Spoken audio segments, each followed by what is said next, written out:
Assalamu alaikum. So students, welcome to my YouTube channel number 6.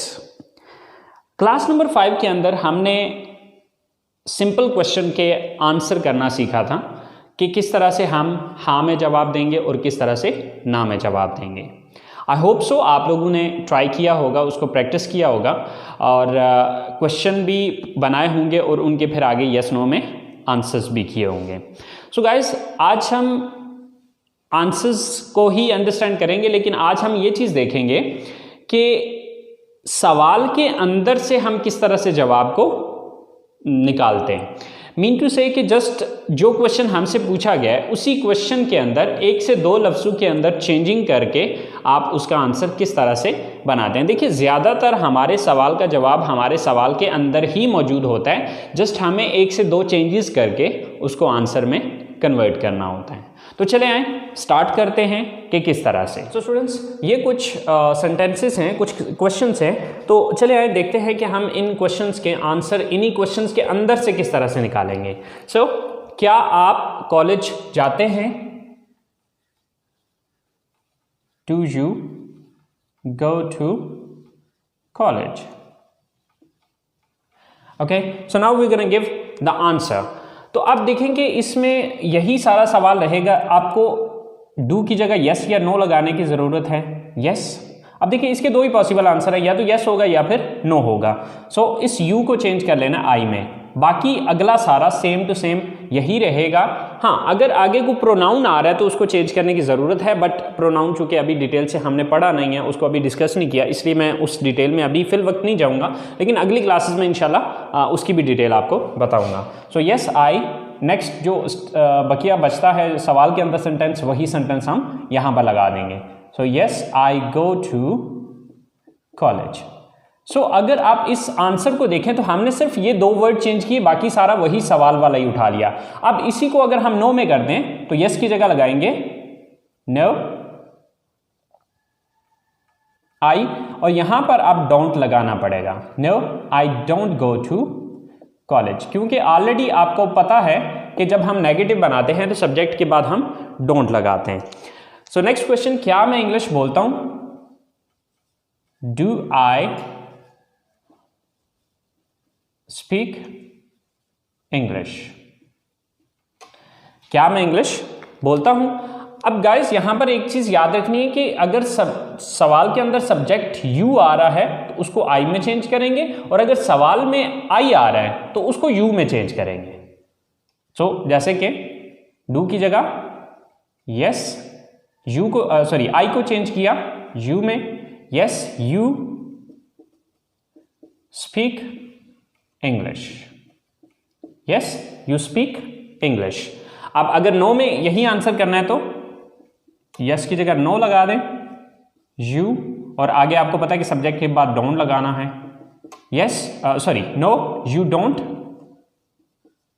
Speak English.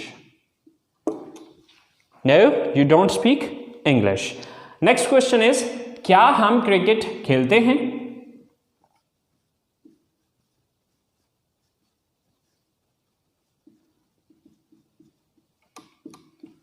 Do we play cricket? अब इसके दो possible mean answers हैं, but इसमें ये जो वी है ये या तो वी ही रहेगा या फिर इसको यू में कन्वर्ट कर सकते हैं। अब देखना ये होगा कि जो बंदा सवाल पूछ रहा है वो अपने बारे में बात कर रहा है या आप खुद भी उसमें शामिल हैं। अगर तो वो सिर्फ अपने बारे में बात कर रहा है या अपने साथ जुड़े हुए कुछ और लोगों की बात कर रहा है, लेकिन आप खुद उसमें शामिल नहीं हैं, यानी कि जिस बंदे से सवाल कर रहा है वो बंदा उसमें शामिल नहीं है, तो फिर यू लगाएगा। अगर आप खुद भी उसमें शामिल हैं तो फिर उसमें आपको वी ही लगाना पड़ेगा। तो इसके दो पॉसिबल आंसर हैं, एक तो आप ये कहेंगे यस वी प्ले क्रिकेट। देखिए, वी उस सूरत में होगा कि अगर जिस बंदे से सवाल पूछा जा रहा है वो भी शामिल है, लेकिन अगर फर्ज करें वो बंदा खुद शामिल नहीं है तो इसकी जगह फिर हम वी नहीं लगाएंगे बल्कि यू लगा देंगे। Yes you play cricket. Okay, तो वी उस सूरत में होगा कि जिस बंदे से सवाल पूछा जा रहा है, ठीक है, वो खुद भी इसमें शामिल हो, ठीक है। और अगर वो बंदा खुद शामिल नहीं है तो फिर वी नहीं लगेगा, बल्कि आप वी यू में कन्वर्ट कर देंगे। सो अगर नो में आंसर करना हो तो नो, वी या यू, अब वो डिपेंड करता है क्वेश्चन पे। So don't play cricket, okay. So no, we are you don't play cricket.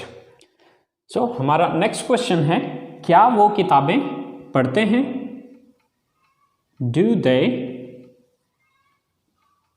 Read books? Do they read books? So do की जगह yes, next same to same, they read books. और अगर आप इसी को नो में लेके जाते हैं, no they don't read books. So guys, अब देखें कि हमने ये जो 4 क्वेश्चन बनाए हैं, इन क्वेश्चन के अंदर अगर हम देखें तो कोई लंबा चौड़ा चेंज नहीं किया हमने, सिर्फ एक शुरू में यस या नो लगाया है और आगे सब्जेक्ट को अगर ज़रूरत पड़ी है तो हमने जस्ट सब्जेक्ट को चेंज किया है। अब आगे मैं आपको ये चीज़ भी बता देता हूँ कि कौन कौन से सब्जेक्ट किस में चेंज होंगे और कौन से सब्जेक्ट चेंज नहीं होंगे। सो स्टूडेंट्स, ये वो वर्ड हैं जो कि आपके अगर सवाल के अंदर आ रहे हों तो आप उनको इनमें चेंज कर देंगे। अगर आपके सवाल के अंदर यू आ रहा है तो उसको आप आई में चेंज कर सकते हैं या फिर वी में चेंज कर सकते हैं। अब देखना ये होगा कि सवाल आप अकेले के बारे में पूछा गया या आप 2 या 2 से ज़्यादा लोग हैं। अगर अकेले हैं तो आई यूज़ करेंगे जवाब में, और अगर 2 या 2 से ज़्यादा लोग हैं तो फिर वी यूज़ करेंगे। अब अगर सवाल के अंदर आई आया तो उसको हम जवाब में यू में चेंज कर देंगे। अगर सवाल में वी आया है तो उसको वी में भी यूज़ कर सकते हैं और यू में भी यूज़ कर सकते हैं, क्योंकि अब ये डिपेंड करेगा कि सवाल किसके बारे में है। यानी कि सवाल जो है वो जो बंदा पूछ रहा है वो सिर्फ अपने बारे में पूछ रहा है या उसने आपको भी शामिल किया। अगर सिर्फ अपने बारे में पूछ रहा है तो आप यू का वर्ड यूज़ करेंगे, और अगर आपको भी साथ शामिल किया है तो फिर वी का वर्ड यूज़ होगा। अगर सवाल में योर आ रहा हो तो उसको माई में भी चेंज किया जा सकता है और अर में भी चेंज किया जा सकता है। अगर सवाल में माई आ रहा हो तो उसको योर में चेंज किया जाएगा, और अगर सवाल में अर आ रहा हो तो जवाब में योर या अर इस्तेमाल होगा। स्टूडेंट्स, अगर इनमें से कोई सब्जेक्ट आ रहा है तो फिर इनको चेंज करने की ज़रूरत नहीं है, सिर्फ आपने यस या नो क्वेश्चन के अंदर लगाना है। बाकी जो अगली स्टेटमेंट है या अगला जो सेंटेंस है उसको सेम एज इट इज़ जिस तरह वहाँ पर दिया गया सवाल के अंदर बिल्कुल सेम टू सेम वही आपने इस्तेमाल करना है। सो आई होप सो स्टूडेंट्स, आप लोगों को इस बात की समझ आ गई होगी। सो अब नेक्स्ट जो है वो मैं आप लोगों को 10 सवालात दे रहा हूँ जिनके आपने यस नो में आंसर करने हैं, और ये आंसर आपने बिल्कुल वैसे ही करने हैं जो तरीक़ाकार मैंने आपको अभी समझाया है। सो स्टूडेंट्स, ये 10 सेंटेंसेस ये हैं, देख लें ज़रा। Do you watch TV? Do they learn English? Do we use the computer? Do I sit here? Do you live in this city? Do we go to mosque? Do they go for morning walk? Do Asim and Amir study in this college? Do they work in this factory? Do you visit different parks? So guys, in sentences को आपने English में convert करना है। तो इंशाल्लाह यही sentences जो है वो मैं अगली क्लास में बनाऊंगा। तो आपने अपने सेंटेंसेस देख लेने कि आया कि जो सेंटेंसेस मैंने बनाए और आपने बनाए आया कि वो सेम है या उसमें कोई कमी बेशी है। So guys, I hope so आप लोगों ने क्लास को एंजॉय किया होगा। सो प्लीज़ गाइज़, अगर आप लोग इन वीडियो से कुछ सीख रहे हैं तो अपने दोस्तों को अपने जितने भी कॉन्टैक्ट्स हैं उनके साथ शेयर कीजिए इसको, ताकि आपके साथ साथ वो भी सीख सकें। और अगर आपने अभी तक मेरे चैनल को सब्सक्राइब नहीं किया तो प्लीज़ सब्सक्राइब कीजिए, और कोई भी चीज़ समझ में नहीं आती है तो प्लीज़ नीचे कमेंट्स बॉक्स में आप लोग ज़रूर मेंशन कीजिए। इंशाल्लाह I will try my level best to clear your confusions. So guys, you take care of your self and इंशाल्लाह hope to see you next time soon. अल्लाह निगहबान।